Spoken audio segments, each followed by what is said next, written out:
Hello, I'm Professor Brian Boucher. Welcome back. In this video, we're going to go to the last two stops on the accounting cycle, financial statements and closing entries. Then we'll go right into the Relic spotter case and do the balance sheet and income statement and closing entries for Relic spotter. Let's get started. Last video, we completed the adjusting entries for Relic spotter. Now we can move on to the next two steps in the accounting cycle, putting together an adjusted trial balance and preparing financial statements. The adjusted trial balance is we just add everything up after doing adjusting entries and make sure our debits equal our credits. Then we're going to use those balances to put together financial statements.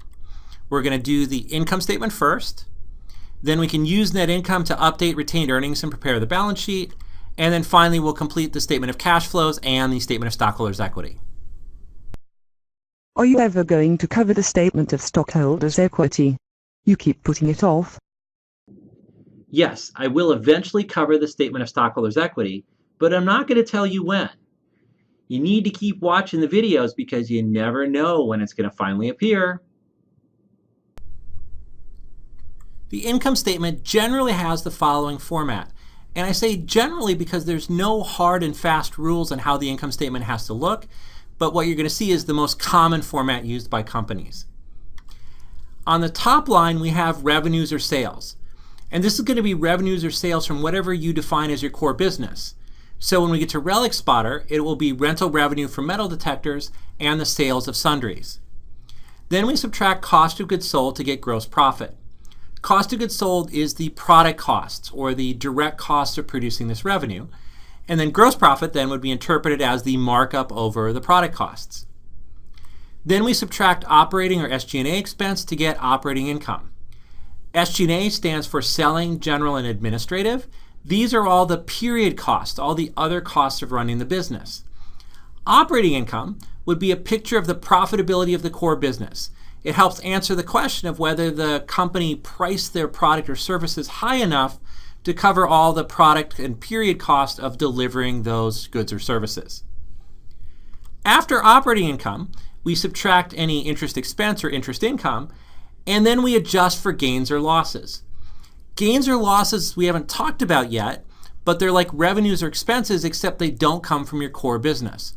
For example, if Relic spotter sold their building and had a gain, we would put that gain here because they're not in the business of selling buildings. After you make those adjustments, you get pre-tax income. Then you subtract income tax expense to give you bottom line net income, which is also called earnings or net profit. You know, I always hear my boss talking about things being above the line or below the line. Is that magical line on this income statement? Yes, that magical line is operating income. Most investors and analysts use operating income as a key measure of the performance of the core business. So if the company has some kind of unusual expense, managers will see, is there any way that they can move it below the operating income line so that the performance of the core business looks better?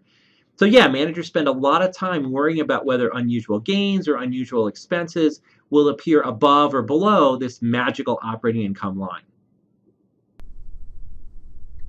For the balance sheet format, assets are listed first, and they're listed in the following order. First, we see current assets. These are assets that are going to provide benefits within the next year, and they're ordered by liquidity, which is how readily they can be converted to cash.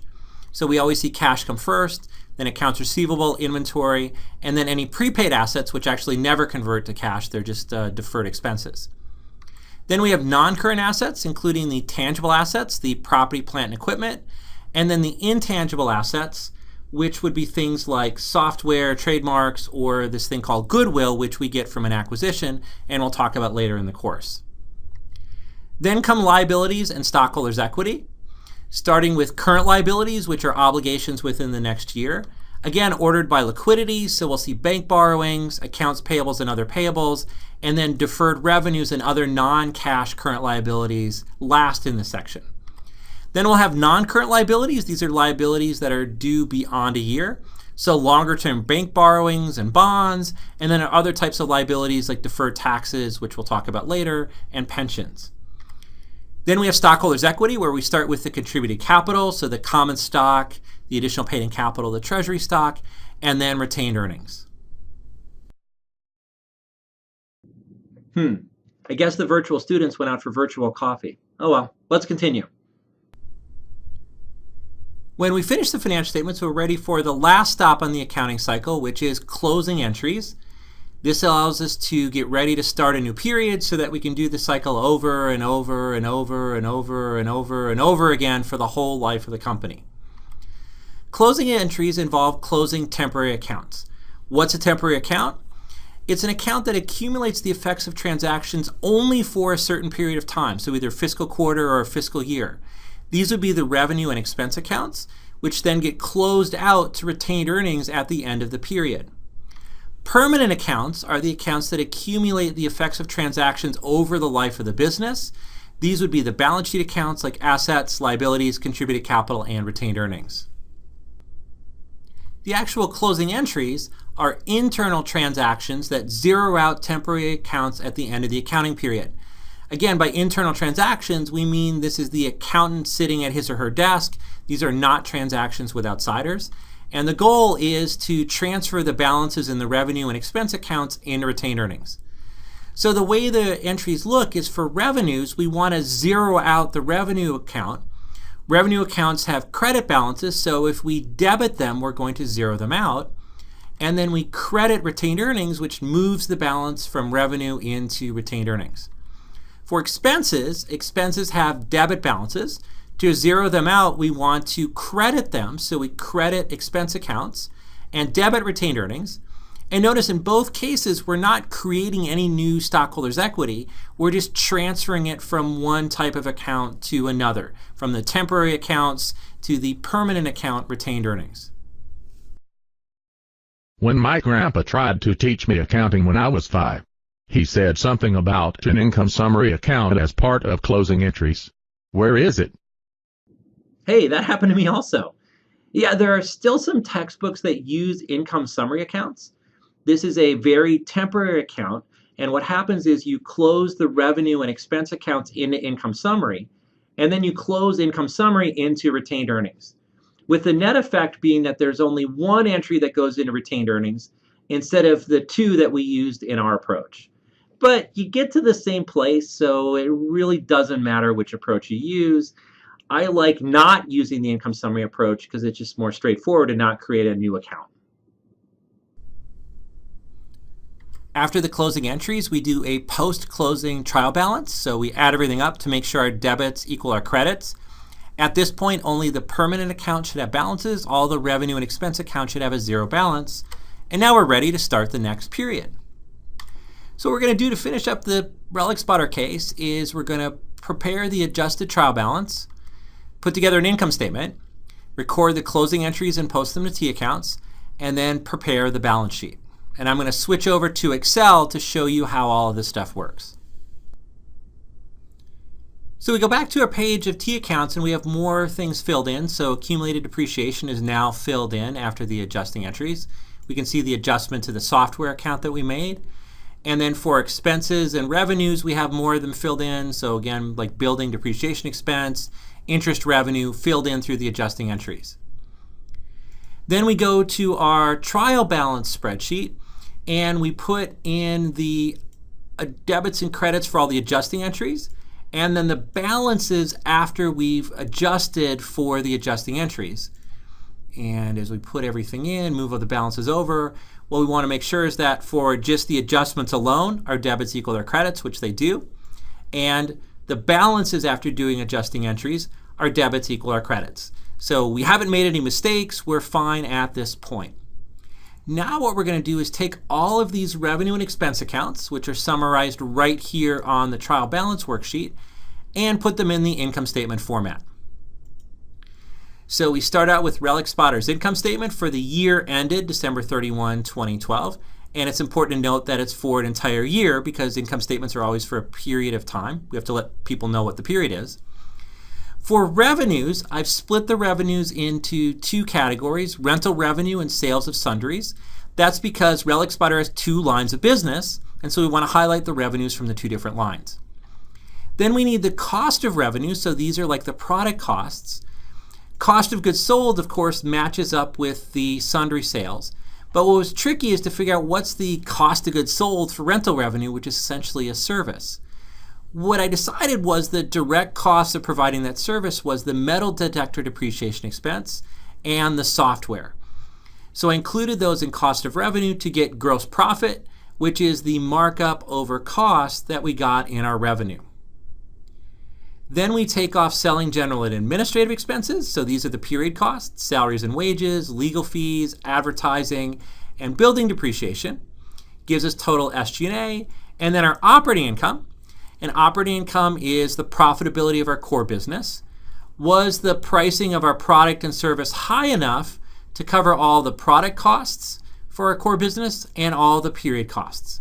And in this case, it was. Then below the operating income line, we have interest revenue and interest expense. We don't put interest revenue on the top line because our core business is not making loans. We're not a bank, so we put it below operating income. And then interest expense typically goes below operating income as well. That gives us pre-tax income. We subtract income tax expense, and we have a net income of $23.70. One more thing I want to point out before we leave the income statement is I separated depreciation expense into two buckets. The metal detector depreciation expense is part of the direct cost of providing the rental service, whereas the building depreciation is part of the selling and administrative function. And so you'll see this a lot where depreciation may need to be put in two different categories because it's going to show up in two different places on the income statement. So that's a wrap for the income statement. I guess I should have let the virtual students know that they're allowed to drink virtual coffee in the virtual classroom so that they could have come back in time to see the closing entries and balance sheet for Relic Spotter. Oh well, at least you get to see it. To see how the closing entries work, let's go back to our T accounts. So if we look at something like rental revenue, after we did our adjusting entries and of course the entry during the period, there was a credit balance of $124,400. What the closing entry is going to do is debit rental revenue so that the balance is zero. If we look at advertising expense, after doing the adjusting entry, the balance was $4,000. That went on the income statement. The closing entry is going to credit advertising expense for $4,000, which will zero it out.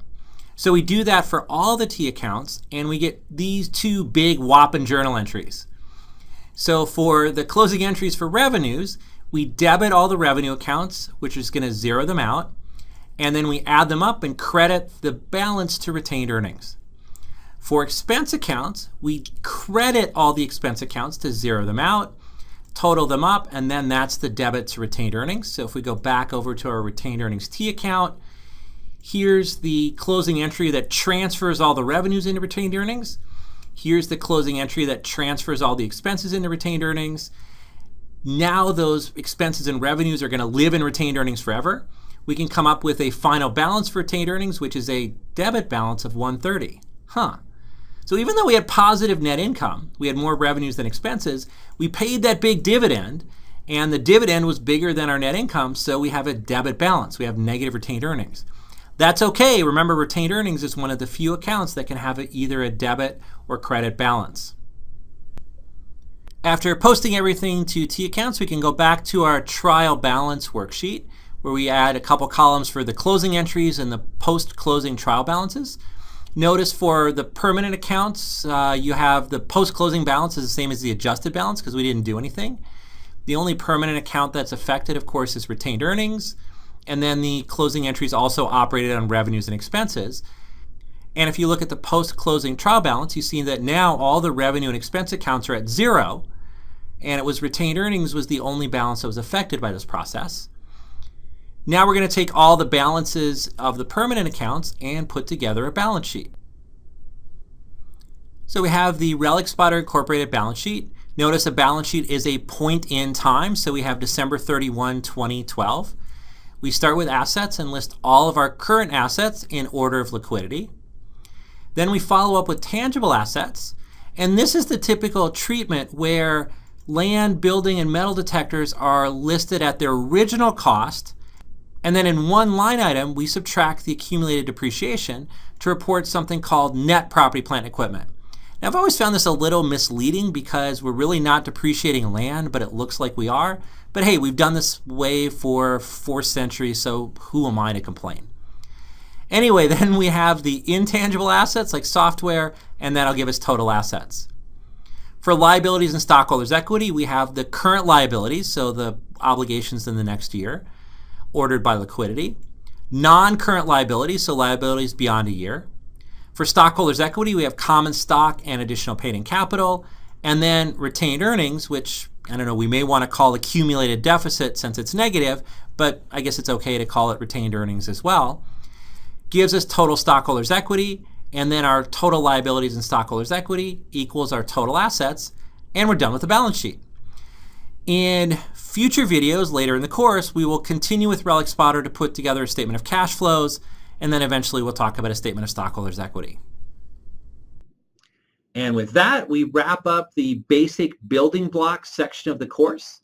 All of the things that we've learned so far, we're going to use over and over and over and over again on more advanced accounting topics. The next step is to put together a statement of cash flows for Relic Spotter, but that's going to take about a week of videos to learn how to do. So why don't we stop here, and I will see you next week. See you next video.